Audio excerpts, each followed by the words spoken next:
అమ్మకి అన్నం పెట్టినోడంట పిన్నమ్మకి పట్టుచీర కొనిస్తా అన్నాడంట. అట్లాంటి ఒక జోకరు మనకి ఇప్పుడు మీకు పరిచయం చేస్తా. వీడిని పరిచయం అక్కర్లే, పర్సెంటా 1% లేకపోతే క్యూసెక్కు టీఎంసీకి తేడా తెలియనోడు, లేకపోతే ఆవేశంగా ఊగిపోయేవాడు, పైల్స్ వచ్చినోడు అని బాగా మనకి మీరు గుర్తు చూసారా? ఒక్క సెకండ్లో మీరు గుర్తుపెట్టారు. అవును, మీ అనిల్ కుమార్ యాదవే.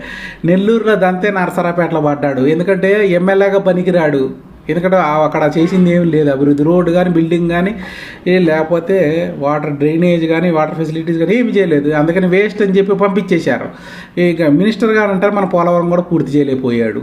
ఇంకా ఈ మనిషిని చూస్తే మన పల్నాడులో ఎంపీగా అంట. ఇప్పుడేమంటున్నాడు, ఎండాకాలం అందరి ముందు నేను రాగానే ఎంపీగా ఎన్నిక అవ్వగానే మీకు వినుకొండలో మంచినీటి సమస్య తీరుతాడంట. నువ్వు మంచినీటి ట్యాంకర్ తీసుకురా చాలు ఇప్పటికి.